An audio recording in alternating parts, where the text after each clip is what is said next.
오직 너희를 위하여 보물을 하늘에 쌓아두라.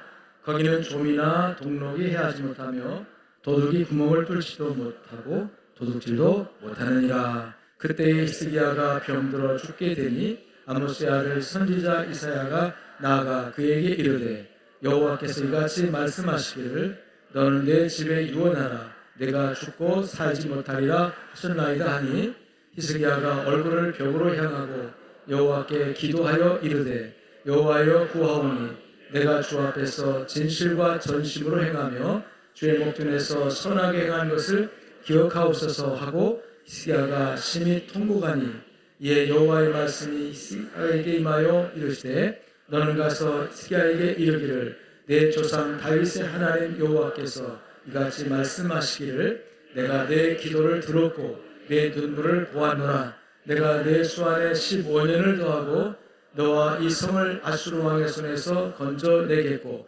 내가 또 이 성을 보호하리라.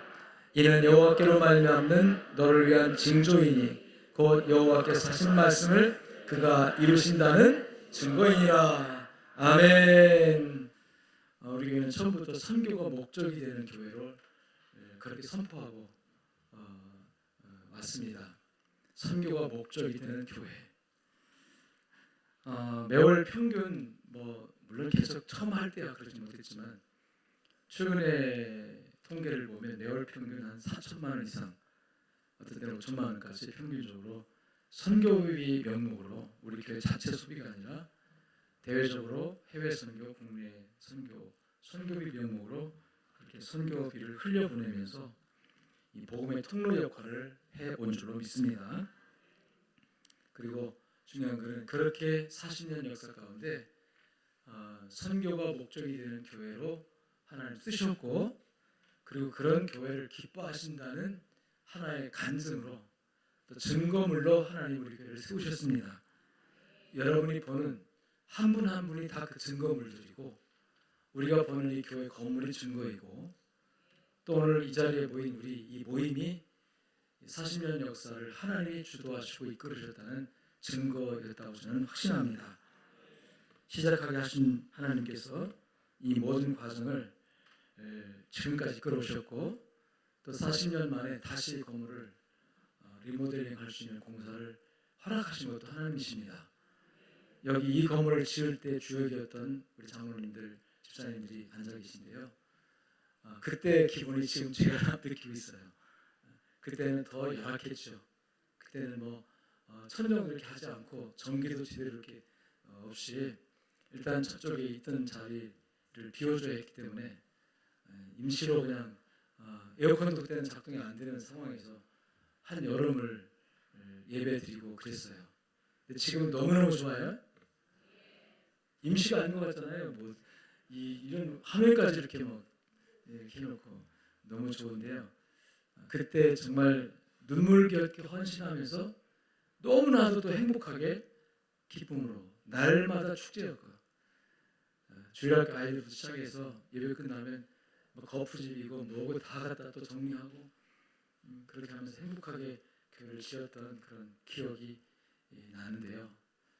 오늘 그런 하나님께서 지금까지 우리 교회를 쓰시고 있다는 증거로 또 리모델링도 하게 하신 줄로 믿습니다. 지난 수요일날 공식적인 첫 예배를 드리면서도 그런 느낌을 받았지만 40년 전 우리 교회 처음 시작할 때 그 추억이 이렇게 새롭게 느껴져서 좀 감회가 깊었습니다. 당시 우리 알고 계신 사실이니까 우리 김은균 집사님의 방 한 칸에서 첫 예배를 드림으로 시작된 교회가 처음으로 독진동 8달러면 3층짜리 낡은 옷 15평짜리 일을 얻어가지고 예배 드리던 그때 일, 그때 장판 깔았던 장판이 이 장판입니다. 비닐 장판. 이걸 깔면서 그때 생각이 나가지고 그때는 이것도 고급이었죠. 지금은 임시로 깔 정도, 이게 한번 쓰고 버리는 장판을 이렇게 깔았는데 사실 이것까지 기대를 안 했어요. 그냥 시멘트 바닥에 예배 드리 임시니까 했는데 업체에서도 이렇게 좋은 분위기를 만들어 주셔서 이 장판을 깔고 이렇게 예배 드리는데요. 그리고 하나님께서 부흥시켜 주셔서 덕진광장 거성아파트 정문 앞에 5층짜리 건물이 하나 있었는데 그 지하에 약 40평 되는 지하에 건물이 나와가지고 거기로 이전을 했고, 그다음에 거기서 하나님의 축복하셔서 한 80여 명쯤 모일 때 비좁아서 옛날 몰몬교회가 있었어요. 덕진 대학교 앞에. 그 몰몬교회 옆에 또 3층짜리 건물이 있었는데 거기 아마 한 80평쯤 조금 못 되는 좀 넓은 곳에 있어서 그쪽으로 이사 갈 때 얼마나 행복했는지, 또 넓은 곳으로 가니까 그때 또 생각이 났습니다. 오늘 이 임시 처소에서 예배를 드리면서 정말 그때 옛날을 또 기억하게 돼서 감사하고, 그 옛날을 추억할 수 있다는 것이 축복이잖아요. 오늘이 안정되고 오늘이 주신 축복이기 때문에 옛날이 새롭게 느껴지는 거거든요. 오늘이 고달프고 힘들면 사실 옛날의 추억이 아름답지 않아요. 근데 오늘이 행복할 때 옛날 추억이, 고생했던 추억이 고생으로 느껴지지 않고 행복으로 추억되는 건데요. 그런 추억들을 간직할 수 있도록 허락하신 하나님께 감사드립니다. 그 주신 축복이 참 큰데 그 축복 가운데 가장 큰 축복이 세상 말로 말하면 인적 자원의 축복이고, 우리 신앙의 표현으로 하면 하나님이 그때마다 귀하고 아름다운 좋은 분들을 보내주셨고 붙여주셨고, 그리고 한번 붙여진 이 세상 말로 인연이지만 우리는 사명이라고 하잖아요. 하나님 뜻이고, 그런 것들은 쉽게 끊어지거나 떨어지지 않고 특별한 이유, 뭐 이사가 되든지 특별한 이유가 아닌 이상은 전주에 남아있는 분들은 여러분 거의 대다수가 그때부터 지금까지 자리 지키고 있다는 거 큰 은혜죠. 할렐루야. 여기 오기까지 모든 과정과 일들을 계획하시고 이끌어오신 하나님께 감사드립니다. 이제 1단계 공사를 마무리하고 2단계 공사를 들어가기 전에 오늘 우리가 예배를 드리고 있고요. 그동안에 기도로 또 물질로 헌신하며 우리 교회를 사랑한 우리 여러 성도 여러분들, 또 앞장서서 일하는 모든 수고하시는 우리 중직들, 또 중직은 아니랄지라도 중직처럼 사명감 가지고 교회를 돌보는 그런 모든 우리 성도님들의 헌신에 대해서 1차적으로 하나님이 기뻐하시고 하나님이 기억하시고 갚아줄 줄로 믿습니다. 저는 그저 감사할 뿐이고요, 또 축복하며 기도할 뿐입니다. 여러분의 수고는 결코 헛되지 않고 땅에 떨어지지 않고 하나님께 기억될 줄로 믿습니다. 우리가 잊지 말아야 할 중요한 진리가 있습니다. 그것은 건물 리모델링보다 더 중요한 것이 심령의 리모델링이다 하는 거죠. 그래서 그것이 되지 않으면 이 건물 리모델링 의미가 별로 없어요. 건물을 고치면서 건물을 새롭게 하면서 이 내 심령, 내 믿음의 영적인 이 심령이 다시 새롭게 세워지는, 그 우리 기도해야 됩니다. 이렇게 보면서 그 날 같은 모습이 이렇게 싹 변하고 천지개벽하는 걸 보면서 하나님께서 영적으로 우리들 자신도 그렇게 할 수 있습니다. 그렇게 해주실 줄 믿습니다. 그래서 이번에 건물 리모델링 슬로건이 바로 그거잖아요. 영적인 리모델링, 심령의 리모델링. 아멘.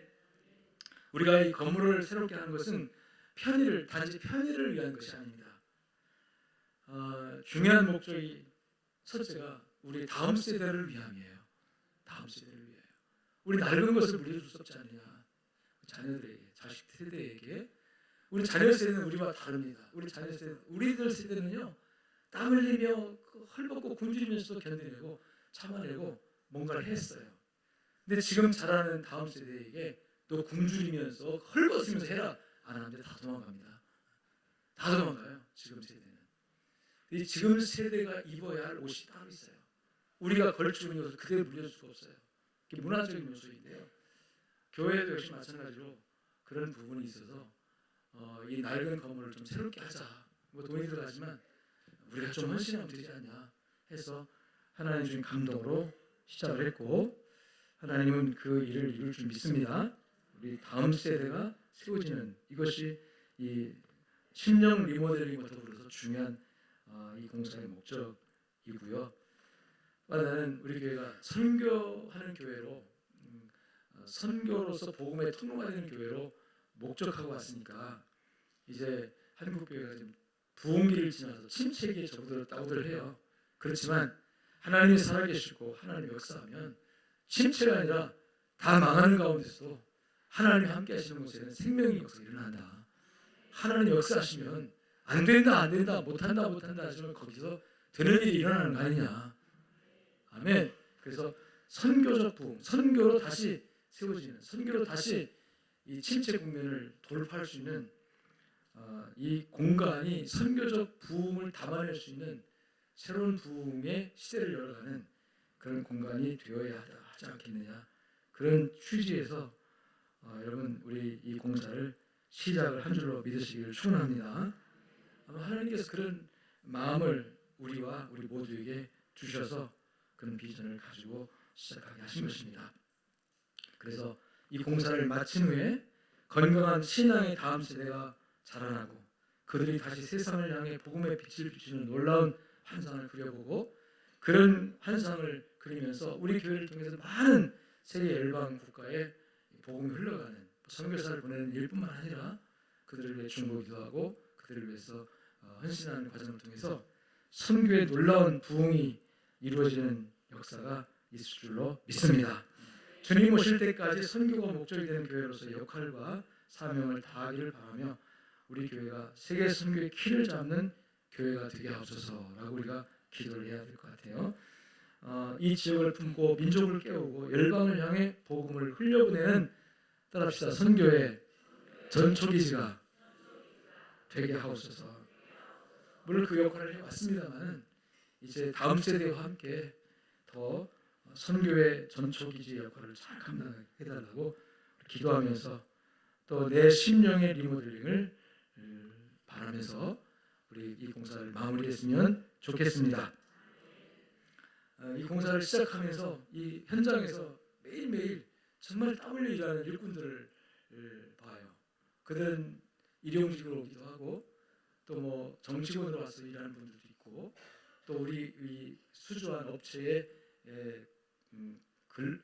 직원으로 이 공사를 이끌어 나가는 그런 중요한 일을 맡은 분들도 있는데 모두들 다 정말 무더운 날씨에 불구하고 일하는 것을 보면서 그러면서 그들의 이제 수고가 이게 결실로 나타나잖아요. 막 철거하고 그럴 때는 어수선하고 복잡하고 이게 도대체 집이 들거든요. 근데 또 정리가 되고 또 이렇게 가꾸니까 뭔가 되네 이렇게 그렇게 보여지더라고요. 이러면서 제가 심령의 리모델링을 하나님께서 그 선언하게 하신 이유가 있구나. 결국은 막 뜯어내고 때려부셔야 될 때는 때려부시고 다시 새로운 걸로 이렇게 만들 때는 또 만들어지는구나 보면서 우리의 구습이라든지 우리의 악한 생각 또는 잘못된 습관이라든지 우리가 나도 모르게 내 안에 굳어진 여러 가지 것들을 결국 막 부실 때는 부셔야 되고 또 제거할 때 제거해야 되고 거기다가 새로운 도구로 새로운 어떤 재료로 다시 깨끗하게 이렇게 만들어가는 그게 리모델링이잖아요. 하나님은 그 일을 내 안에서 하시기를 원하시고 계신다는 거예요.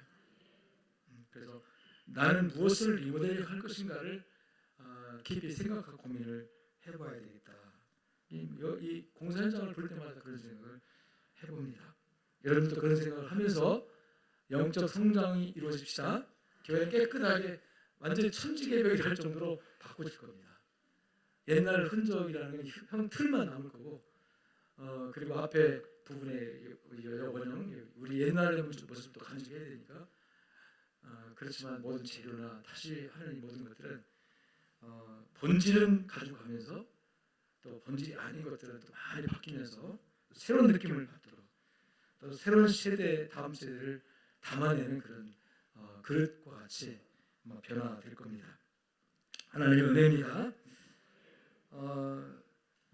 하나님이 원하시는 것이 진정 우리의 심령의 리모델링이라면 나는 신앙과 영혼의 영적 리모델링을 위해 무엇을 해야 할 것인가를 고민하고 그것을 또 하나하나 이루어가는 만들어가는 과정이 하나님께는 영광이 됩니다. 우리가 하나님께 순종하면 주님은 반드시 영광으로 응답하십니다.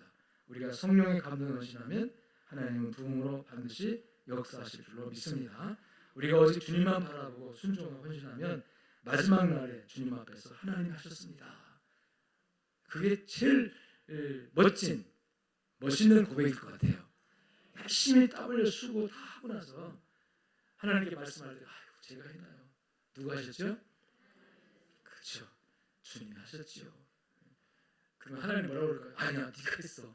너 수고 많이 했잖아. 땀 많이 흘렸잖아. 기도 엄청 했잖아.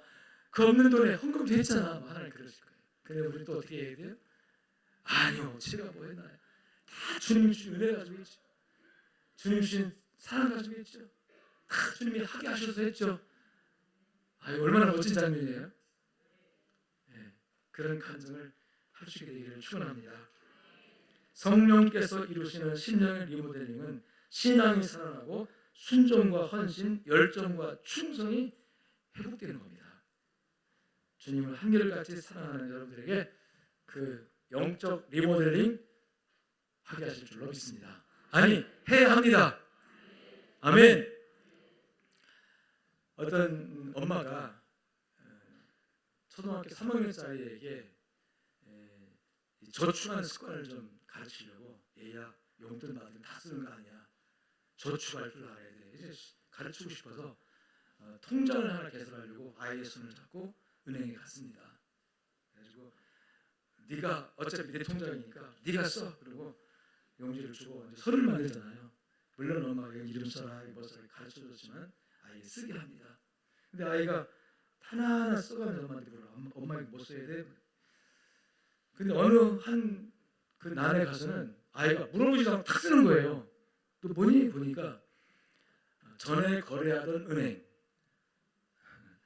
전에 거래하던 은행에다가 아이가 자신만만하게 돼지정통.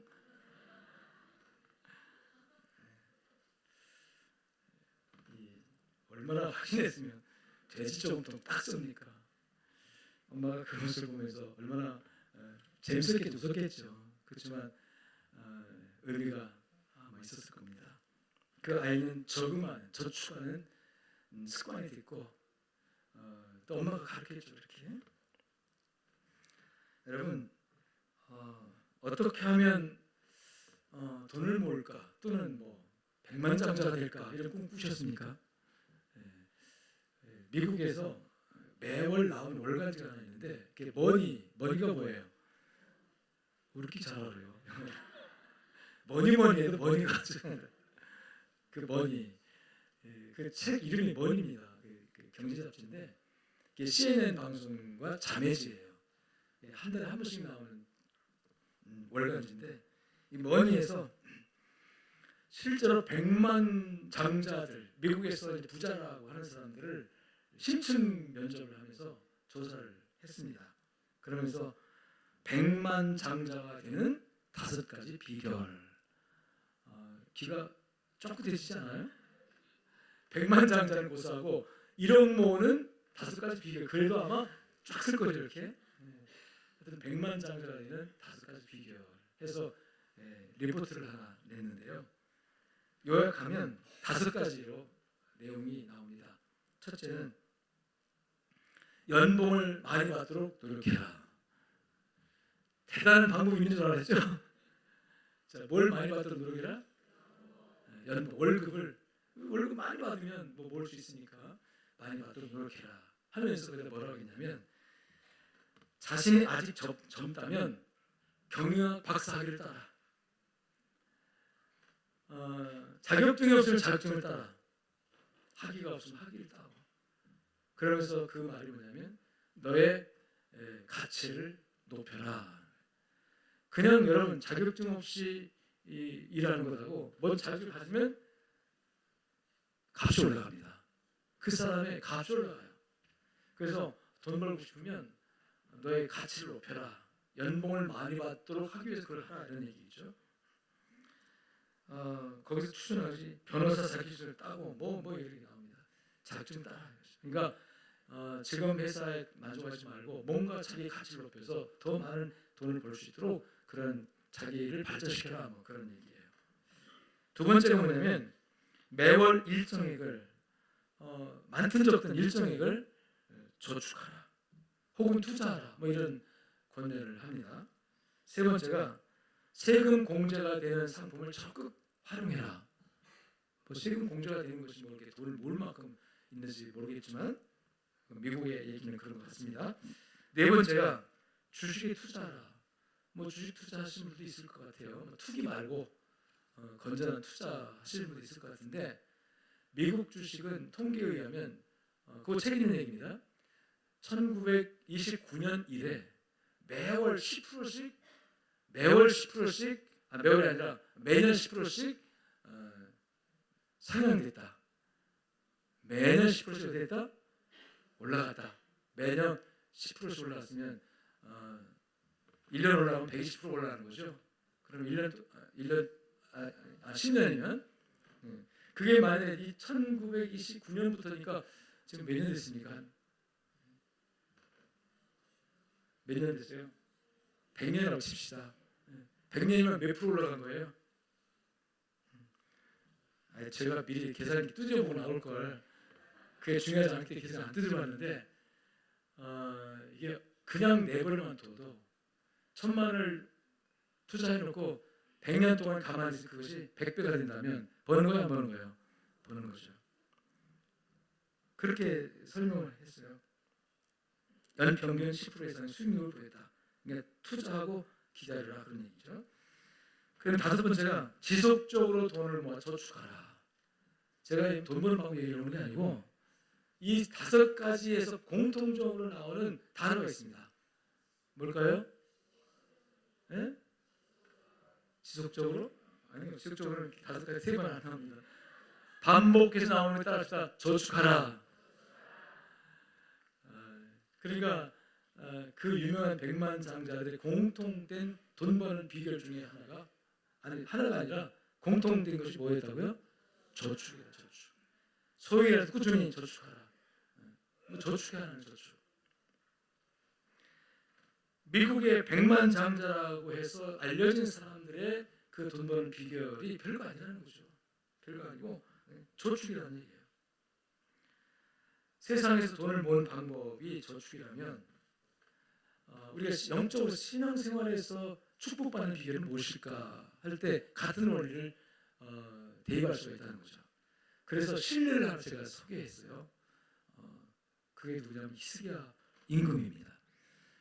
히스기야는 25세 왕이 돼가지고 29년 동안을 통치를 합니다. 근데 그 히스기야에 대한 평가는 굉장히 좋아요. 뭐 나쁘다, 뭐 죄를 지었다, 뭐 우상숭배했다 그런 얘기가 별로 없어요. 없고 히스기야에 대한 평가는 아주 정직하고 진실하고 하나님 잘 섬기는 왕으로. 그래서 이스라엘 나라에 여러 왕들 많았는데 선한 왕으로 하나님을 정말 칭찬받을 왕으로 평가되는 5명 중에 한 사람이 누구다? 히스기야다. 아멘. 그럼 이런 히스기야에게 하나님 엄청 축복하셨겠죠? 근데 어느 날 갑자기 병이 와요. 병 들어요. 근데 그 병이 살 수 있는 병이 아니라 무슨 병? 이게 이제 문제인 거죠. 병도 고칠 수만 있으면 사실 조금만 앓고 나오면 괜찮아요. 근데 이 병이 무슨 병이다? 죽을 병이다. 죽을 병은 절망하는 거잖아요. 이 병은 죽을 병이라는 거예요. 우리 이사야 38장 1절 읽었는데 그때 히스기야가 어떻게 됐다? 병 들었는데 죽게 되니 병 들어 죽게 됐다. 자 이제 병 들어 죽을 병은 2가지 병이 있습니다. 한 병은 뭐냐면 하나님의 징계로 벌로 하나님께서 안 되겠다. 그래서 하나님께서 저주하셔가지고 갑자기 죽는 거예요. 병 드는 거예요. 자 그런 병이냐 이 병이 아니면 여러분 하나님이 정한 때가 있습니다. 무슨 때냐면 죽는 때가 있어요. 날 때가 있고 나는 죽을 때는 없습니다. 하는 사람 들어봐요. 태어날 때는 내가 태어났을 때 알아요. 근데 죽을 때는 아무도 몰라요. 모르니까 없는 줄 알아. 근데 다 정해져 있습니다. 미안하지만 생체 리듬 안에 우리 DNA 속에 유전자 속에 내가 살 수명이 딱 이미 프로그램 돼서 나온대요. 그리고 우리가 열심히 노력하고 뭐 건강 관리하고 좋은 거 먹고 좋은 거 살면은 플러스 마이너스 한 10년 정도는 이렇게 줄였다 그다 할 수 있대요. 건강을 안 하면 뭐 20년까지 확 줄어버리고 잘하면 거기다 좀 플러스 마이너스해서 몇 년 더 살고 이렇게 된다는데 그런데도 불구하고 사람 누구나 다 한 번은 믿습니까? 그 누구도 반박할 수 없는 진리죠. 한 번 죽는 것은 정하여진 이치라고, 섭리라고. 그걸 부정할 수가 없어요. 히스기야는 정말 선한 왕인데 병들어 죽게 되니라고 말할 때 이게 저주받은 병입니까? 아니면 자연적으로 죽을 때가 돼서 누구나 다 죽을 때가 되면요, 자기가 평소에 지니던 지병이 발발하면서 또는 그 병이 악화되면서 여러분 그 병 때문에 가는 거거든요. 그래서 의사들이 사람이 죽은 다음에 진단하면 그 어떤 병명을 얘기해요. 천식이라는 거죠. 이게 평소에 그냥 살았거든요. 병을 가지고 좀 감기 들면 호흡 하다가 또 괜찮고 이렇게 살았는데 수명이 다 되면 그 병이 악화돼 가지고 그 병 때문에 가는 거거든요. 어떤 분은 암을 평생 가지고 사는 사람이 있어요. 근데 죽을 때가 되면 갑자기 확 터가지고 그 병 때문에 가고 이렇게 되는데, 어떤 병일까? 히스기야의 병든 거. 히스기야 제가 얘기했잖아요. 이분은 하나님께 진노받을 만한, 저주받을 만한 그런 왕이 아니라고. 성경 전체가 다 히스기야에 대해서 선한 왕으로 평가하고 있습니다.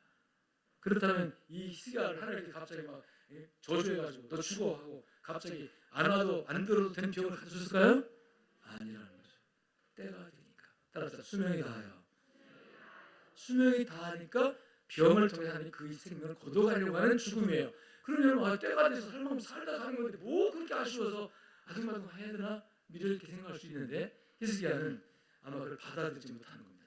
그리고 너는 살고 죽지 못하리라. 선지자가 와가지고 빨리 재산 정리해라, 빨리 유언장 써라, 너는 못 살아, 하나님 너를 데려가시려고 하는 거야. 그러니까 그 선지자의 말을 들은 히스기야 왕이 38장 2절에 보니까 얼굴을 벽으로 향하고, 얼굴을 벽으로 향했다. 자, 벽으로 얼굴을 딱 하면 어떻게 뭐가 보이나요?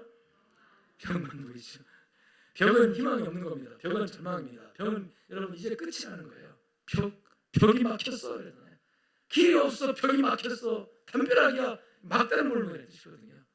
그 막다른 골목에 딱 도착했을 때 여러분 뭐가 보입니까? 벽만 보이면 그 절망이에요. 그 안에서 뭐가 보여야 돼요? 뭐라 해서 미안합니다. 주님이 보여야 돼요. 벽을 향하여라고 말했지만 이 히스기야는 벽을 향한 것이 아니라 벽 뒤에 역사하시는, 안 보이지만 나와 함께 하시는 누구를 본 거예요 지금? 하나님을 본 거예요. 나에게 임한 이 죽을 병이 단지 그냥 자연적으로 온 것이 아니라 하나님의 섭리한 내 수명이 다해서 온 거라면 그 하나님이 주관하는 거잖아요. 그래서 우리가 살고 죽는 거 다 누구 손에 있다? 믿습니까? 믿습니까? 확신해야 됩니다. 살고 죽는 건 누구한테 있다? 그 하나님에 의해서 내가 태어났고 나중에 죽는 일도 누구 손에서? 그럼 안심하세요. 하나님 손에서 죽으면 이게 죽는 게 아닙니다. 하나님 손에서, 하나님의 은혜의 손에서, 하나님의 사랑의 손에서, 하나님의 정말 그 풍성하신 축복의 손에서 내가 잠든다, 내가 죽는다? 죽는 게 아니죠. 주님의 품에 안기는 거잖아요. 히스기야는 그런데도 이 세상 미래를 아직 놓지 못한 부분이 있어가지고 벽을 향해서 기도를 하는데 이 기도가 아니라 울었다고 그랬어요. 3절 마지막 절 보니까 히스기야가 심히 통곡하면서 하나님 앞에 하는 말이 있었어요. 그 말이 뭐냐면 내가 여호와여 내가 구하오니, 구한다. 이 상황에서 구하오니 뭘 구했을까요? 생명, 살려주세요 하나님, 살고 싶어요. 그러지 않았을까요? 막상 여러분 우리는 살고 있다는 느낌 때문에 내가 지금 죽는다 그러면 사람은 누구나 본능적으로 살고 싶은 욕망이 막 극대화되면서 살려주세요 하게 되는 거예요. 살려주세요. 사람 앞에도요 누가 강도가 와서 협박을 살려주세요 이러는 거예요. 하나님 앞에서 지금 살려주세요 해야 맞는 거죠. 근데 구하여 뭘 그냥 살려주세요, 자기 생명을 구한 게 아니라, 따라합시다. 기억하여 주옵소서. 기억해달라고 말해줘. 뭘 기억하느냐? 하나님, 내가 지금까지 하나님 은혜로 태어나서 이 땅에 살아오면서 세 가지 얘기합니다. 첫째, 따라합시다. 진실로, 진심으로, 진심이라는 표현을 써요. 그 다음 두 번째로 전심으로. 자, 진실과 전심. 그 다음에 하나님 앞에서 선행, 선을 행했습니다. 이 세 가지를 얘기해요. 이 세 가지가 내 인생의 전체입니다. 그렇죠? 그러니까 하나님 이거를 어떻게 달라? 기억해 주십시오. 하나님 이것을 꼭 기억해 주십시오. 그러면 그 진실과 전심과 선행을 하나님께 기억해 달라고 하는 것은 이 사람이 평생 살면서 그 부분을 하나님 앞에 지금 어떻게 했다는 거예요? 드렸다는 거예요. 이것을 예수님께서 오늘 말씀할 때 아까 저축 얘기잖아요. 저축 얘기할 때 야, 너희의 자산을 이 땅에서 가지고 있는 자산을 땅에다 쌓지 말고 세상 은행에다 두지 말고 그 자산을 하늘에 쌓아라. 하늘 창고에다가 쌓아라. 히스기야는 적어도 자기의 자산을 어떻게 표현하냐면 진실과 전심과 선행이 내 자산인데 내가 지금까지 이 자산을 땅에 쌓지 않고 지금 다 누구한테? 하나님께 천국에다가 하나님께 다 쌓았으니까 하나님 거기서 천국에서 좀 그거 보시고 내가 쌓아놓은 그 자산을 보시고 따라합시다. 나를 불쌍히 여겨주십시오. 왜 불쌍히 여겨주십시오? 이 불쌍히 여겨달라는 말은 없어요 성경에. 근데 왜 그렇게 말할 수 있냐? 그가 어떻게 했어요? 울었어요. 제가 오늘 이 말씀의 주제 제목을 하늘 창고에 쌓을 수 있는 영적 자산이라 표현했는데 이 자산이라는 말 잘 아시죠? 이 자산에는 세 종류의 자산이 있습니다. 첫째는 기본 자산이 있어요. 기본 자산은 뭐냐면 태어날 때부터 하는 나에게 하나님이 주신 자산이에요. 기본 자산. 자, 기본 자산 중에 가장 큰 기본 자산이 뭘까요? 부모? 부모는 자산이 아니에요. 자, 뭘까요? 생명입니다. 생명. 내 생명 내 거예요. 하나님 거예요. 하나님이 주신 내 생명. 이 기본 자산입니다. 여기 생명 없는 사람 손 들어보세요. 기본 자산을 하나님이 주신 거예요. 이 기본 자산의 가치는 천하보다 더 귀하다 그랬어요. 기독교는 생명을 존중해야 합니다. 이건 하나님이 그에게 주신 기본 자산이에요. 기본 자산은 절대로 누구도 타치면 안 돼요. 이스라엘 백성들이 가나안 땅에 들어 하나님 기본 자산을 줍니다. 땅에서도. 그래서 각 지파별로 땅을 딱 분배해가지고 이건 너의 기본 자산이다. 여기서 너 살아서 앞으로 살아라 이렇게 가나안 땅을 축복의 땅을 그 지파별로 딱 분배해가지고 기본 자산을 가지고 딱 나눠줘요. 이 기본 자산은 더할 수도 없고 뺄 수도 없어요. 만약에 이게 이제 살다 보니까 경제 능력에 따라서 뭐 담보 잡히기도 하고 뭐 또는 뺏기도 하고 또는 뭐 이렇게 하는데 이게 다 나중에 다시 돌아오죠. 언제? 희년에. 기본 자산은 누가 관리해 주신다? 하나님이. 내가 어리석고 내가 무능해가지고 다 뺏겨도 빚져가지고 갑자기 뺏겨가지고 그 재산 나중에 돌아와요. 희년에 돌아. 희년에 주일 희년에 돌아와요.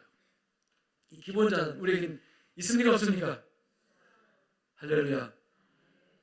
가치는 얼마만큼 나간다? 천하보다 더 귀하다.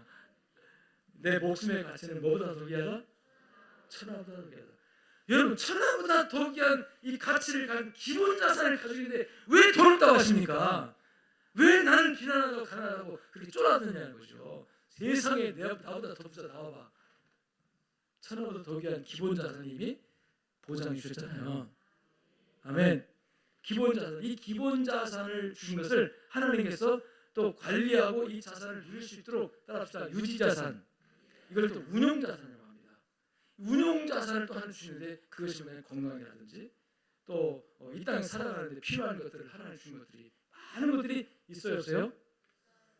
내 생명이 행복하게 이 땅에서 하나님 주신 사명을 감당할 수 있도록 할 수 있도록 하나님께서 필요한 것들을 하나님 지금 자산으로 주시나요? 안 주시나요? 주십니다. 기본 자산 이외에 다른 모든 것들은 다 따라 운용 자산이다. 주셔야 주세요. 그 운용 자산 중에서요. 운용 자산이 뭐냐면 이 기본 자산을 유지하고 발전시키는 데 필요한 자산을 운용 자산이라고 하는데 그 중에 우리가 공짜로 받는 것도 굉장히 많아요. 내 생명 유지하는 데 하나님께서 공기를 공짜로 주세요. 하긴 요새는 공기도 사 먹는 거지. 물을 공짜로 주세요. 돈 아니지. 지금도 옛날에 저희 어렸을 때는 이런 설교하기 좋았어요. 물은 공짜다, 공기도 공짜다. 지금은 공기도 이제 공짜 많이 쓰고 이제 공기도 압축된 산소를 이렇게 산소 마스크 쓰고 이렇게 받아 먹어야 되는 때도 올지 몰라요. 지금 물은 다 돈 주고 사죠. 집에서 수돗물 나와서 수돗물 안 먹고 다 생수 사서 먹잖아요.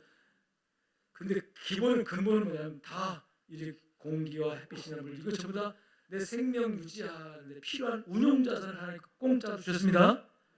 운용자산도 공짜로 주는 게 굉장히 많고 엄청나게 많고, 그 다음에 약간의 나의 투자와 나의 헌신과 나의 노력을 통해서 내 기본 자산을 풍부하게 만들어가는 일에, 행복하게 만들어가는 일에 하나님께서 또 주시는 은혜들이 있어요? 있습니다. 운용자산이 풍성하실 때는 충분합니다. 세 번째 자산이 뭐가 있냐면 잉여재산이 있어요. 하나님이 주실 때 너는 오늘 하루 살 만큼 공기만 마셔 이만큼 주시니까, 너는 하루 먹을 만큼 물만 줄게 이만큼 주시니까, 우리에게 주실 때 이 운용자산 중에도요 엄청나게 많은 것들을 풍부하게 주지 않으세요. 그러면 쓰고 남아요, 모자라요?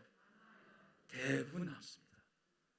내 생명 유지하고 이 생명 유지하는 가치를, 목적을 이루기 위해서 하나님께서 많은 것들을 하늘로부터 온갖 좋은 것들을, 야고보서 1장 15절부터 17절까지 보면 모든 아름다운 것, 좋은 것들, 모든 우리의 필요한 것들이 위에서부터 하늘 아버지께로부터 따라합시다 공급되나니, 이게 우리의 기본 자산을 풍부하게 유지시키기 위해 하나님 주신 운용 자산들입니다. 이것이 다 누구로부터? 하나님께로부터. 심지어 돈도 재물 얻을 능을 주사, 재물 얻을 능력을 주사, 재주와 은사와 재능과 지혜를 하나님 주셔서 버는 사람 벌게 하시고 못 버는 사람 하나님 막아버리면 못 벌어요. 이 모든 이 기본 자산을 풍부하게 하기 위해서 하나님께 주시는 운용 자산의 은혜가 있기를 축원합니다. 그런데 그 운용 자산을 모자라게 주신 분이 아니라 하나님 풍부하게 주신 분이에요. 우리 욕심이 많아서 그렇지 하나님께 주신 자산은 절대로 모자라지 않다. 따라서 쓰고도 남는다. 믿습니까? 쓰고도 남아요. 그렇다면 무슨 자산이 생길까요? 나도 모르게 잉여가 뭐예요? 남는 자산이에요. 아유, 목사 난 남는 자산이 없어요. 남는 게 없어요. 1년 월급 받아가지고 쓰고 나면 못 남는 게 없어요. 맨날 맞으세요. 아니요. 그 가운데도 남는 게 있습니다. 제가 이제 자산 얘기하니까 돈을 생각하시는데 돈만 자산이 아니에요. 이 재정도 재정이 중요한 자산이죠. 근데 그 자산도 중요한데 더 중요한 자산도 있어요. 인적 자산도 있어요. 인간관계. 어떤 사람이 부도나가 쫓아 망했어요. 돈 한 푼 없습니다. 그런데 친구 관계가 너무 좋아. 부도났다는 소리 듣고 너도 나도 야 너 친구야 너 어렵다며 내가 천만 도와줄게 그냥 무이자 줄게 아니면 안 갚아도 돼. 이렇게 해서 100명만 여러분 모아진다면 그 사람 살아날 거면 살아날까? 살아나죠. 그래서 여러분 돈만 자산인 줄 알고 돈 하면서 살지 마세요. 돈보다 더 귀한 자산들이 우리 주변에 널려 있어요. 지금 인간관계를 정말 진실하게 맺으면요, 내가 곤란하고 그럴 때 이들이 전부 다 돈이 된다고요. 아멘.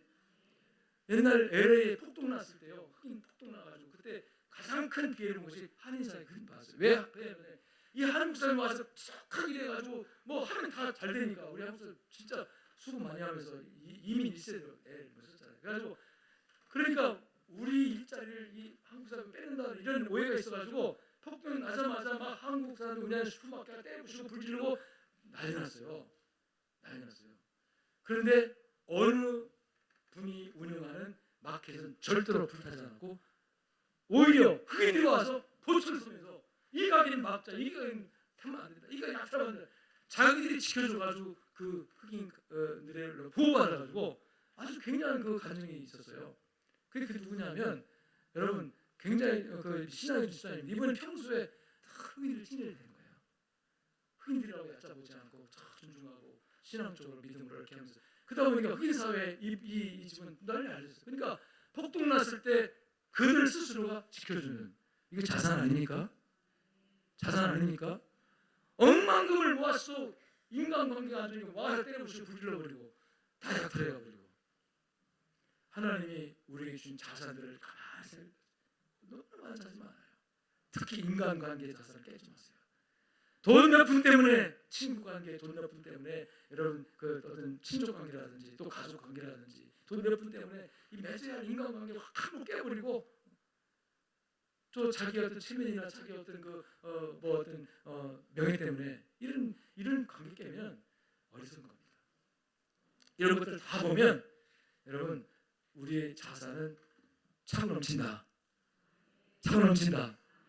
내가 관리를 못해가지고 맨날 주님은 뭐라고 말합니까? 제가 사실 마태복음 6장 20절 한 절만 읽었는데 19절부터 읽어야 되거든요. 19절부터 보면 너희를 위하여 보물을 땅에 쌓아두지 말고 어디에 쌓아라?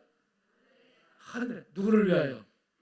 너희를 위하여. 너 스스로를 위해 보물을 어디다 쌓지 말고. 그러니까 내게 주신 이 자산이 굉장히 많은데 세상 사람들이 그걸 나를 위해서 어디다 쌓는다? 땅에다 쌓는다. 땅에다 계속 쌓아요. 근데 이 땅에 쌓는 것은 여러분 욕심입니다. 욕심이 잉태해 죄가 났고 죄가 장성해서 사망을 낳는데 결국 욕심으로 자꾸 나를 위해서 너희를 위해서 그랬잖아요. 예수님께서 나를 위해서 계속 자기만을 위해서 그 주님이 주신 기본 자산과 더불어서 운용 자산이라든지 이런 계속 자기만을 위해서 쌓아요. 이 쌓는 것이 쌓아지는 것이냐. 그 다음에 뭐라 그래요? 거기는 종과 동록이 있고 도둑이 구멍을 뚫고 강도가 있고 여러분 사기꾼이 있고 그래서 내가 아무리 쌓아도 이것이 쌓여지질 않고 이게 종이 쓸고 녹이 나고 그 다음에 여기서 문제가 생기고 푹 썩고 많이 갖다 쌓는데 이 속에서는 부패가 일어나고 냄새가 나고 이 속에서는 그냥 막 썩어나가고 근데도 여러분 갈증을 이렇게 계속 쌓고 어디에다가? 땅에다가. 땅이 뭐냐? 세상입니다. 땅이 뭐냐? 육신입니다. 이 땅에다 계속 쌓고 하는데 따라합시다. 헛된 짓이다. 그래서 헛수고한다는 말을 표현해요. 헛수고. 아무리 수고해도 행복이 없어요. 아무리 많은 돈을 쌓아서도 가지고 있어도 통장 잔고가 엄청나게 많아도 마음 공허해지고 행복이 없고 기쁨이 없고 더 근심 걱정이 많이 생기고 우리나라 유명한 연예인이 며칠 전에 어떤 프로그램에 나와서 자기가 무명 때 정말 무명 때 막 어디 가서 공연을 하게도 막 돈 썼는데 유명 한번 뜨고 나니까 한 번 공연에 3천만 원씩 4천만 원씩 개런티라고 하잖아요. 그 수고비를 주드리는 거예요. 그래가지고 막 무명 때는 막 해도 안 줬는데 유명해지니까 한번 스타가 되니까 이게 3천만 원 막 4천만 원씩 이게 돈이 들어오는데 이 돈을 그때만 하더라도 이제 뭐 은행 이런 시스템이 잘 안 돼가지고 집에다 가져오면 이것 때문에 잠을 못 잤대요. 이것도 엄청나지 않는가? 그리고 그걸 갖다 집에다가 놓으면은 집안 공연을 못 갔대. 왜 못 가냐면 강도가 가져가는 거 해가지고 갔다가 얼른 가고 가서 돈 있는 거. 그럼 어떻게 보관하냐 했더니 냉장고에다가 밑에다가 쫙 깔고 위에다가 채소를 놓고 그렇게 놓고 좀 잠잤다. 이런 거예요. 그게 행복한 것일까요? 땅에 쌓는 이 자산들 이 과연 이것이 우리에게 진정한 행복을 줄까 하는 문제입니다. 그런데 주님은 이미 답을 주셨습니다. 뭐라고요? 땅에다 쌓으면 좀과 동록이 해하고 도둑이 구멍을 뚫고 가져간다는 얘기죠. 그러면서 하신 말씀이 너희 보물을 어디에 쌓으라? 하늘에 쌓으라. 아멘. 근데 여기 하늘에 쌓는 일을 누구를 위하라고 표현하죠? 너희를 위하여. 우리는 여러분 하나님께 나의 자산을 쓰는 것에 대해서 우리는 하나님께 큰 공헌을 한다고 기여를 한다고 생각하거든요. 근데 하나님이 뭐가 부족해서 하나님께서 여러분 자산을 좀 쓰자고 하는 게 아니에요. 다윗이 성전을 건축하려는 마음을 먹었을 때 하나님이 다윗에게 이렇게 말합니다. 다윗아, 내가 언제 내가 있을 곳을 지어달라고 누군가에게 누군가에게 부탁한 적이 있느냐? 내가 있을 곳이 누추하니까 좀 아름답게 리모델링 해달라고 내가 언제 얘기한 적이 있느냐? 나는 온 세상 우주 만물이 다 내 집이고 내 발등상이고 내 보좌다. 맞죠? 할렐루야. 그러니까 다윗아, 너 성전 짓는 일 필요 없다. 그 얘기예요. 성전 안 짓는다고 해요. 그런데 하나님 한마디 들으시는 것이 그러나 이 마음이 내게 있는 것이 좋도다. 할렐루야. 하나님이 좁은 공간에 갇혀서 계실 분이 아니지만 네가 이런 성전 안 줘도 되지만 그러나 나를 위해서 내가 있을 집을 최선을 다해서 아름답게 짓고자 하는 그 마음만은 하나님 받으시고 그가 실제로 성전을 지은 것처럼 하나님이 느끼시고 있는 거예요. 아멘. 그러니까 우리 역으로 이렇게 생각해야 돼요. 내가 드리는 헌금이나 봉사나 어떤 물질적인 또 시간적인 이런 헌신들이 하나님 앞에 큰 기여를 해가지고 내가 아니면 아무것도 안 되고 내가 아니면 아무것도 안 되고, 즉 내가 섬기지 않으면 하나님이 하나님처럼 대접 못 받는 것처럼 착각하지 마시는 거예요. 여러분이 안 해도 하나님은 하나님이시고 여러분이 안 해도 하나님은 하나님 일을 하십니다. 그런데도 하나님 제가 뭘 해볼게요 하면서 하나님 앞에 나의 있는 자산을 하나님을 쓰고자 하는 그 마음을 하나님이 기뻐하신다는 거예요. 그리고 그 마음을 받으셔서 하늘나라 창고에 하나님 쌓으신다는 얘기입니다. 여러분, 히스기야가 지금 하는 얘기가 그냥 살려주세요, 나 살고 싶어요, 그러면 돼요. 근데 하나님, 내가 진실과 전심으로 선행했습니다. 이 말 가운데는요, 이 진실하다는 이 진실한 단어가 원래 그 히브리어로 보면 아메트입니다. 에메트. 이 에메트가 아메트 가다가 나중에 아멘으로 돼요. 그래서 아멘이라는 뜻이 뭔지 아십니까? 진실하다, 정직하다, 변함이 없다, 긍정적인 반응, 대답을 의미하는. 우리가 하나님 말씀에 아멘 그러면 그 말씀은 변함없는 진실한 말씀입니다. 긍정적 수용이에요. 대답이에요. 이게 이 히스기야가 지금 말하는 아메트, 내가 진실함으로 이렇게 말할 때, 그래서 진실한 것, 변함이 없이 진실한 것은 세상에 없어요. 그게 뭐냐면, 그래서 이 아메트라는 용어는 따라합시다. 변함없는 하나님의 말씀. 히스기야가 말하는 것은 자기의 도덕적 관념에서의 진실을 얘기하는 것이 아니고 정직을 얘기하는 게 아니라 주어진 하나님의 말씀에 대한 자신의 마음을 얘기하는 거예요. 하나님의 말씀을 붙들고, 따라합시다, 전심으로, 따라합시다, 하나님의 말씀을 붙들고, 즉 에메트라는 이 단어가 어떤 상황이나 어떤 환경 속에 절대로 흔들리지 않는 진리에 관한 자신의 의지를 얘기합니다. 그래서 하나님의 말씀을 받았을 때 그 말씀을 꽉 붙드는 거예요. 의심하지 않고 붙들고 살아가는 것을 진실하다라고 표현한 거죠. 우리 진실하다, 착해, 순수해, 거짓이 없어, 그 정도가 아니라는 거예요. 주어진 진리의 말씀을 꽉 붙들고 자기가 그걸 기대해서 사는 것. 아멘. 그 다음 전심이라는 단어가 그 후에 그 말씀을 붙들고 이것을 열정적으로 변함없이 지켜가는 것을 뭐라고 한다? 전심이라는 말이 온전조자 쓰면 온 마음이잖아요. 온 마음을 다하는 거잖아요. 히브리어 레부살렘이라는 단어인데 온전한 마음이라는 뜻도 있지만 최선을 다하는 열정을 의미하기도 한다.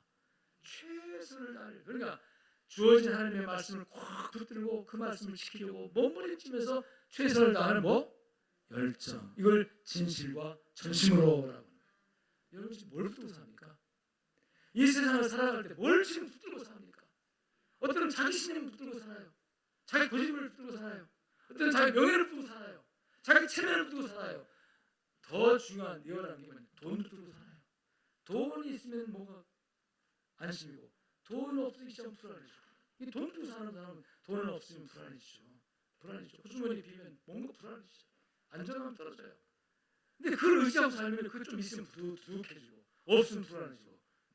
그런데 하나님의 말씀을 붙들고 사는 사람은요, 그 상황이나 여건이나 상관없이 안정적이고 행복하고 절망하지 않습니다. 왜? 하나님 말씀은 변하지 않기 때문에, 진리이기 때문에. 그리고 진리를 한 번만 붙드는 게 아니라 이 말씀 붙들고 따라합시다. 전심으로. 전심이 뭐냐면 한 번 딱 열정을 내는 열정이 아니라 열정이 지속되어지는 노력을 얘기한다. 의지하는 노력을 말한다. 오늘 히스기야가 하나님께 말씀드리고 싶은 게 그거였어요. 하나님, 제가 주신 말씀 붙들고 살았습니다. 내가 왕이지만, 왕이 여러분 얼마나 많은 것들에서 살아갈 의미가 얼마나 많았겠어요. 권력도 있었고 말 한마디로 다 세상을 움직이는데 얼마나 히스기야가 자기가 왕인데, 자기가 주인인데 얼마나 여러분 의지할 게 붙들 게 많았겠습니까만은, 이용할 게. 그런데 그가 나는 말씀을 붙들고 진리의 말씀을 붙들고 이 말씀을 지키려고 몸을 쳐왔습니다, 이거예요. 할렐루야. 그 하나 덧붙인 게 뭐라고요? 하나님 앞에서의 선함으로. 선행. 이 선행도 착각하지 마세요. 선행이 도덕적 윤리적 개념에서의 착한 일을 얘기하는 게 아니고 하나님 앞에는 우리 모두가 다 선이 있어요 없어요? 없습니다. 하나님 앞에는 절대로 선이 있어요 없어요? 없습니다. 다 죄인이고 다 악한 밖에 없어요. 그런데 이 히스기야가 주장하는 내가 선하게 살았습니다, 이거는 하나님 앞에서 의로움을 얘기하는 게 아니고 말씀을 붙들고 살면서 자신에게 부족함이 많았지만 내가 누군가에게 베풀 수 있을 때 여러분 나에게 베풀 수 있는 그거 이걸 다른 말로 말하면 절대적 선이 아니라 상대적 선이 말합니다. 자, 우리 상대적인 선을 있을 수 있을까 없을까요? 상대적인 선한 사람 있어요 없어요? 너보다는 내가 선해 이거 있을 수 있어요? 저 사람보다 악해 보는 게 있을 수 있나? 여기서 말하는 이 선이라고 하는 것은 히스기야가 말하는 주의 복전에서 선하게 행한 것을 기억하고 있어요. 주의 복전 하나님 앞에서 선하게 살려고 했었다는 건데 그 선이라는 것은 절대적 선을 말하는 거예요. 하나님 다 죄 없습니다가 아니라 죄도 많고 허물도 많지만 그래도 나는 말씀을 부르고 말씀 따라 살려고 예수 안 믿는 사람들보다는 착하게 예수 안 믿는 사람보다는 어떻게 하게? 선하게. 할렐루야. 할렐루야. 그렇게 살았습니다 하는 거예요. 그런 선은 여러분 있습니까 없습니까? 그런 선을 우리가 가져야 합니다. 그 선을 쌓으며 가야 됩니다. 그 선을 쌓는 것 중에 하나가 오늘 성경 본문은 없지만 이제 설명하는 거예요. 따라합시다. 중보기도와 구제다. 자, 중보기도는 뭐냐면 내가 누군가에게 선을 베풀고 싶은데 베풀 수가 없어요. 여러분 지금 병들어 죽어가는 사람 내가 뭔가 좀 해결해 주고 싶은데 마음은 있는데 해결해 줄 방법이 있어요 없어요? 없어요. 의사라면 가서 수술해 줘야겠죠. 없어요. 그래서 내가 선을 행해야 되고 하고 싶기도 하고 할 수도 있는데 근데 아무 방법이 없는 거. 그때 우리가 할 수 있는 굉장히 좋은 방법이 하나 있어요. 뭐 하는 거다?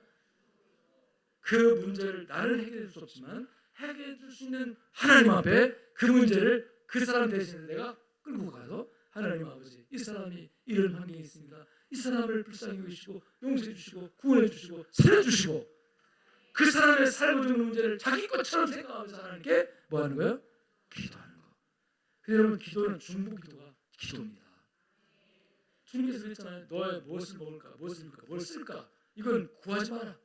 그런 것들은 이방인이 구하는 것이고 너희는 선을 행하는 기도를 하는데 그의 나라와 의를 이 그의 나라와 의를 구하는 것이 바로 나를 위한 기도가 아니라 누군가를 위한 정말 나보다 더 어렵고 힘든 그 누군가를 위해서 하나님 앞에 기도하라는 얘기예요. 이게 다른 말로 무슨 기도? 중보기도다. 저 북한을 위한 중보기도. 또 한 양식이 없는 사람들이 있다면 그들을 위한 중보기도. 병들어서 지금 난치병, 불치병, 치료 안 되는 병으로 여러분 고통당하는 그들을 위해서 하나님 어떻게 해주겠습니까? 이거 우리가 해결할 수가 없어요. 그런데 누구는 해결할 수 있어? 하나님 해결할 수 있어. 하나님 아버지들을 살려달라고 하는 이 중보기도. 중보기도를 많이 하면요 이게 하늘에 쌓는 영적 자산이 되는 거예요. 아멘. 그다음에 구제는 뭐냐면 따라합시다. 아까 잉여 자산이 있다고 했잖아요. 잉여 재산을 발견해가지고 이거를 내가 가지고 있는 것에 10분의 1, 100분의 1도 없는 사람들에게 나는 이거 있어도 그만 없어도 그만인데 이거 없으면 죽는 사람이 있어요 없어요? 있어요. 나에게는 한 10만 원 좀 별거 아닌데 용돈인데 이 10만 원이 없어가지고 배를 굽는 사람이 있어요 없어요? 이런 사람들 주변에 있습니까 없습니까? 그리고 내가 그들에게 베풀 수 있는 여러분 잉여되는 부분이 있다고 생각하면 그 부분을 뭐해라? 나누라. 이거 안 나누면 하나님께서 여러분 추구하지 않습니다. 그런데 아유 목사님 저는 잉여 자산 없어요. 없을까요? 없을까요? 네. 있다고 생각하는 사람이 더 풍성하게 있길 주님 축원합니다. 그런데 아유 나는 없어요. 그냥 월급 받는 거 다 나가버리고요. 맨날 쪼들려요. 네. 그러면 빨리 분석해 보세요. 안 나가도 되는데 나가는가? 내가 욕심 때문에 또 뭐 쓰는 거 있는가? 잘못 쓰여지는 거 없는가? 지혜를 우리가 가져야 되니까 분석해 보세요. 있을까요? 없을까요? 가장 중요한 자산 중에 시간 자산. 우리는 날 바쁘다 하잖아요. 저도 늘 바쁘다 나도 모르게 바쁘다. 그런데 우리 교인이 날 바쁜 사람 만들어버려요. 바쁘긴 바쁘죠. 그렇지만 어떤 때 아유 왜 진작 얘기 안 했어요? 아 목좀 바쁘니까요. 나 안 바쁜데? 바쁘다고 아예 단정해놓고 상담도 안 해, 전화도 안 해, 목사님 바쁘니까, 신방 요청도 안 해, 바쁘니까. 오늘날 보니까 내가 소외되고 있는 거예요. 내가 소외돼서 이러다 왕따 되겠다.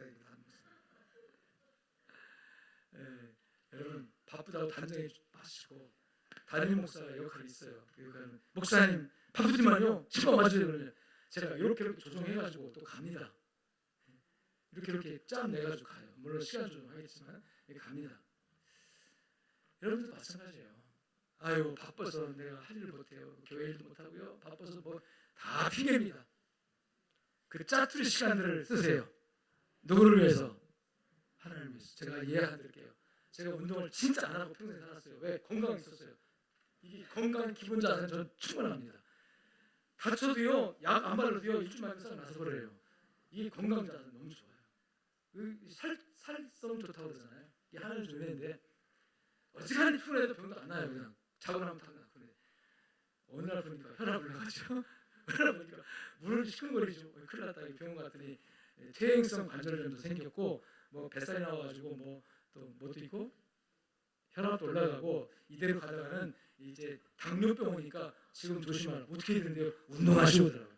딱 운동하는 순간에 내가 내 생각이 바쁜데, 그리고 바쁘다는 핑계도 안 했어요. 그렇게 한 10년 가니까 이제 진짜 이제 고혈압 진단 받았어요. 진짜 이제 뭐 관절염이 더 심해져가지고 안 되겠다. 또 갔어요. 목사 오른쪽 무릎 수술해야 됩니다. 이제 덜컥 나더라고요. 그래도 운동하면 될까요?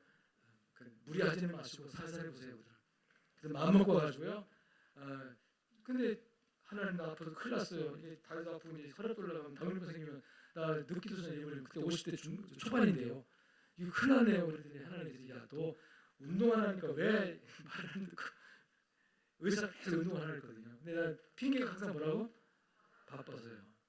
그래서 안 하다가 이제 몇 년 지나서 딱 병이 생기니까 이제 하려고 하는데, 바쁘다고 핑계를 대는데 아무리 내 시간이 바쁘더라 바쁘게. 근데 시간이 있더라고. 언제냐면 새벽 예배 갔다 와서 그 일과 시작하기 전에 그 짜투리 시간 있잖아요. 그 1시간 돼서 2시간 돼서 있는데 그 시간이 사실은 자는 시간이었거든요. 제가 늦게 잡니다. 밤에 1시쯤 돼야 잠들었다가 새벽에 일어나서, 요새는 좀 새벽에 잘 못 나고 부모님 많이 해주는데, 그러다 보니까 늘 바쁜데 핑계 그렇게 됐어요. 그래서 결과적으로 시간이 없는데 하고 생각해보니까 하나님이 깨달음을 주는 거예요. 야, 너 시간이 많다. 그래서 또 생각해보니까 짜투리 시간이 굉장히 많더라고요. 이렇게 짜투리 시간에서 그 짜투리 시간 중 가장 좋은 시간이 새벽 예배 갔다 와서 일과 시작하기 전에 운동하는 시간인데, 그래서 큰 마음 먹고 운동을 하려고 딱 새벽 예배 갔다 와서 추리닝으로 딱 갈아입고 나가려고 하는데, 먼저 내가 한번 했죠. 갑자기 온열 그 여름에 더 무더위에 점심을 잔뜩 배불리 먹고 앉아 있는데 갑자기 피곤증이 딱 오는 거 뭐라 그래요? 식곤증 심하게 오면요 눈이 왔다 갔다 합니다. 그냥 누워야 돼요. 그런 증상이 딱 오더니 아유 피곤해지네. 그래서 그냥 바로 침대에 눕게 만들어요. 그래서 못 갔어요. 그 다음날 또 아니 새벽이면 불러불러 뜨겁게 하고 왔는데 힘이 펄펄 나던 내가 운동하려고 하니까 착 다시 떨어지게 만들어가지고 또 못하게 만들고, 그렇게 며칠 하다 보니까 운동이 안 되는 거예요. 근데 막 몸은 자꾸 시큰거리고 아프고 안 되겠다 해야지 하고서 하루는 마음 크게 먹고 여러분 악물고 이제 가슴이 나왔습니다.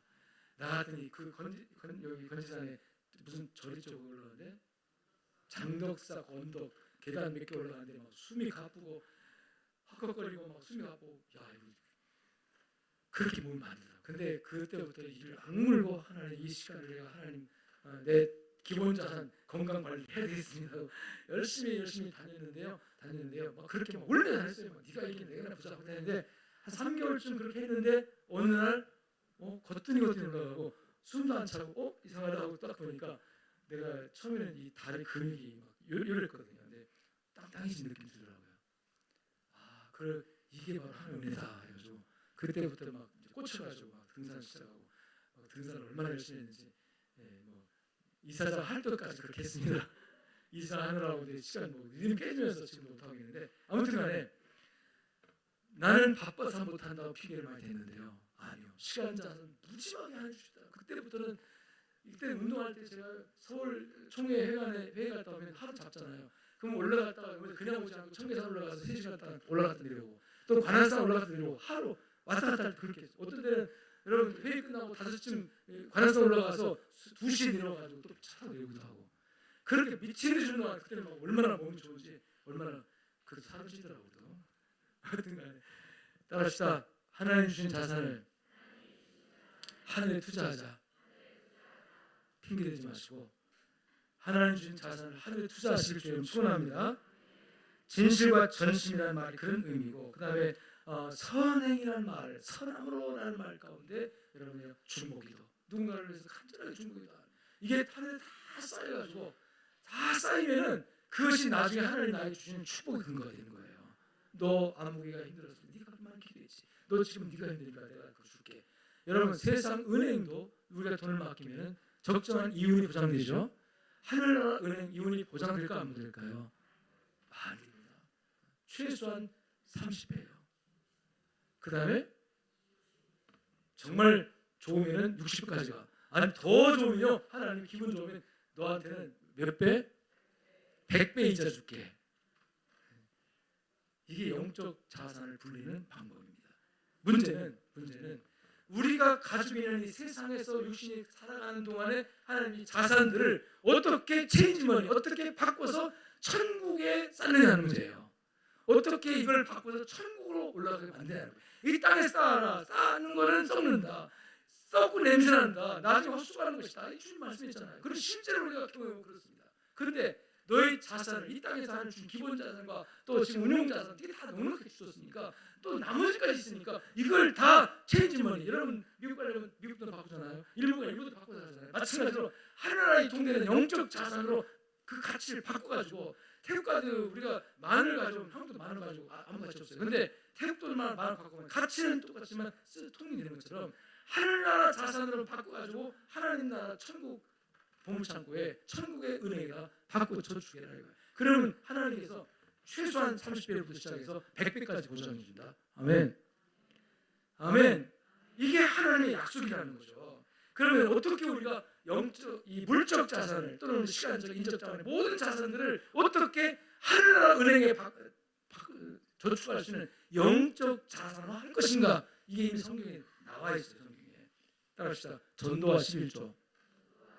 이 전도는 뭐냐면 전도는 영적 아무런 자산이 다 망해진 사람들에게 자산을 회복시키는 거거든요. 이게 하나님 엄청 좋아합니다. 하나님이 기본 자산 다 까먹고 완전히 망해 지옥 갈 사람들에게 그 기본 자산을 다시 살려주는 것이 뭐예요? 전도예요. 생명을 주는 거니까. 육신의 생명에 살았지만 산 사람들 아니에요. 영은 죽은 사람들이에요. 하나님 강에 끌어져가지고 이미 그냥 죽으면 지옥 가는 사람들이에요. 우리가 볼 때 그렇게 보는 겁니다. 세상 사람들 볼 때 무슨 천국 쪽이냐고 그 가치를 판단하지 않지만 우리는 그 가치 아는 사람들이잖아요. 아멘. 도기용과 다 가지고 있어도 너 예수 없으면 지옥 간다. 이 땅에서 잠깐 70년 누리는 그 세상 행복을 살려고 하다가 영원한 지옥에 떨어져가지고 불 가운데 형벌 받을래? 아니면 잠깐 고생하지만 영원히 행복할래? 여러분 뭘 택하겠습니까 여러분?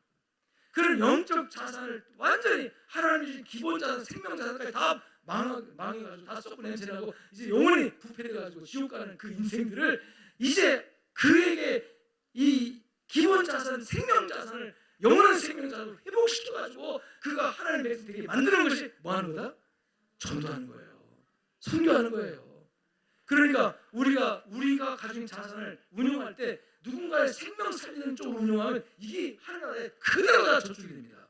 그대로 다 올라가서 쌓여집니다. 아멘. 그래서 우리가 이 체인지머니 즉 한국 돈을 가지고 와서 저 아프리카에 못 쓰니까 그 나라 돈을 바꾸듯이 우리 세상에서 우리가 가지고 이 자산들을 체인지 바꿔요. 하늘나라 자산으로 영적 자산, 천국은행에 입금되는 자산을 바꿔가지고 하는 게 첫 번째 뭐라고요?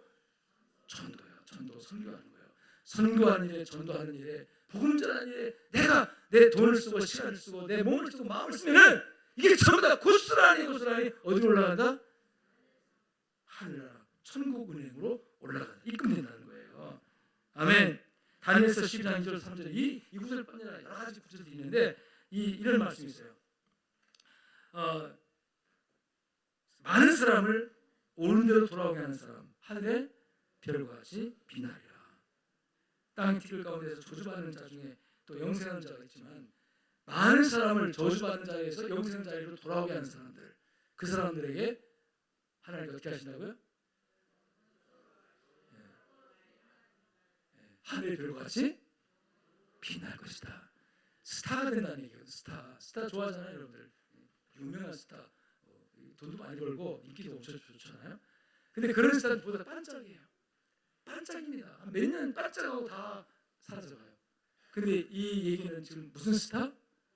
영원히 빛나는 스타, 영원히 빛나는 별이라는 거예요. 하늘의 별. 이 하늘의 영원한 별, 여러분 보세요. 아브라함 얼마나 빛나고 있습니까? 다윗은 얼마나 빛나고 있습니까? 사도가 얼마나 빛나고 있습니까? 지금 이 영원한 스타들이에요, 이분들이. 영원한 하나님 나라에 기록되는 스타들. 여러분 가정 안에 그런 스타들 나오시길 주님 축원합니다. 내가 그런 스타가 되어야 돼요. 많은 사람을 하나님께 돌아오게 하는 일에 내 자본을 써라, 내 자산을 써라, 내게 잉여되는 것을 써라, 남는 것을 써라. 없는 거 뭐 어떻게 씁니까? 근데 이미 주신 많은 것도 있어요. 영적으로 잘 써라. 할렐루야, 할렐루야. 이게 전도입니다. 전도. 이것이 바로 내가 하나님이 나의 기본적으로 준 자산과 잉여 그 유지 관리 자산을 또 주셨고 남는 것까지 있는데 이걸 갖다가 나를 위해서 계속 쌓아놓으면 여기서 냄새나고 썩고 부패하고 도둑질 당하고 사기 당하고 다 해서 헛수고하고 나중에는 허탈하게 가요. 하나님께서 너 뭐하냐? 아무도 한 게 없어요. 그런데 이거 지금 있는 거 가지고 바쁘다고 그러지 말고 여러분 바쁜 시간 짠 내가지고 내 시간의 자산을 하나님께 드렸습니다. 물질 자산 하나님께 이렇게 하면요 하나님께서 영원히 빛나는 여러분의 후손 가운데 여러분 이름이 영원히 빛나게 하시고 한 나라의 역사 가운데 영원히 빛나는 아버지의 스타가 되게 하시는 역사가 있습니다. 아멘. 그 하나가 되면 따라서 11조다. 11조는 성경에서 너무 확실하게 그 부분을 얘기해요. 너무 확실하게. 뭡니까? 말라기 3장 10절에 보니까 너희 온전한 11조를 창고에 두어 나의 집에 양식이 있게 하고 나를 시험하여 뭐예요? 나를 시험하여 하늘문을 열고 내가 너희 복을 쌓을 곳이 없도록 주나 뭐 해봐라? 아니 이렇게까지 하나님 분명히 말씀했는데 왜 이걸 심합니까? 왜 이걸 심해요?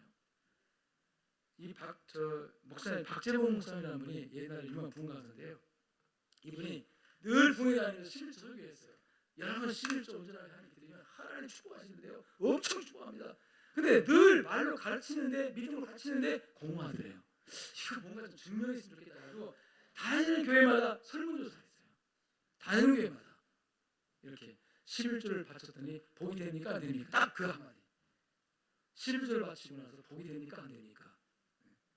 온전한 11조를 바칠 때 복 받았습니다. 이걸 했는데 여러분 이분이 무려 4,000명을 인터뷰했대요. 4,000명을. 그랬는데 3,990명이 나 11조 복 받았습니다. 몇 명이요? 그냥 복을 못 받았습니다 하는 사람도 몇 명이에요? 10명. 아니 그렇게 3,990명이면 전체 다 맞춰서 근데 이 10사람 왜 하나님 복을 안 주셨을까 해서 그 사람들이 이제 어떻게 분석을 해보니까 온전한 11조가 아니었다. 이게 그런 결과가 나왔답니다. 성경 분명히 단서가 붙죠. 너의 따라합시다. 온전한 11조를 온전한 마음 여러분 온전한 마음 설명 안 하겠습니다. 그래서 이분은 확신 있게 내가 이렇게 조사해 보니까 그렇다 하면서 확신 있게 성경에 설교했다는 그런 일화가 있습니다. 미국의 7대 부자를 조사해 보니까 모두 11조의 온전함을 갖췄던 사람들이에요. 서기왕, 록펠러, 콜게이트 시작 사장인 콜게이트, 맨솔더 회사 하이드, 아이보리 사장 크루엘 등 이분들은 모두가 공식적으로 인터뷰나 글이나 자서전이나 모두에서 내가 복받은 것은 11조를 통해서 하나님 복 주셨다라고 간증하는 분들입니다. 여러분 성경 말씀 그대로 온전한 11조를 하늘에서 그래서 우리가 11조는 그대로 어디로 올라간다? 하늘나라에 쌓는 뭐다? 내 자산이다. 아멘. 하나님의 은혜에 대한 사랑에 대한 감사가 드는 11조는 자원하는 11조는 여러분 하늘나라의 창고에 그대로 쌓여지는 영적 자산으로 체인지머니가 된다는 거예요. 그리고 하나님께서 100배로 최대한 100배니까 아니 어떤 때는 1000배만배로 됩니다. 그 1000배만배로 하나님이 축복하실 줄로 믿습니다. 나는 우리 교회가 이렇게 영혼 구원과 성도의 헌신이 그대로 상달돼서 개인적으로 여러분들의 가정뿐만 아니라 교회적으로도 교회는 다 드러났습니다. 교회적으로도 우리가 한 가정을 시작한 교회가 세계 선교를 이만큼 감당할 수 있다는 거, 그 역량이 있어서 하나님 은혜인 줄로 믿습니다. 하나님 사는 증거인 줄로 믿습니다. 그래서 여러분의 자산이 무엇이든 간에 여러분 이 땅의 자산을 하늘나라 자산, 영적 자산이 되게 만들어서 그 축복의 열매가 나뿐만 아니라 우리 자손 모두에게 한국 교회의 영향을 영적으로 깊이 끼치게 만드는 축복의 사람들이 되시길, 하나님 뵙게 되시길 주의 이름으로 축원합니다.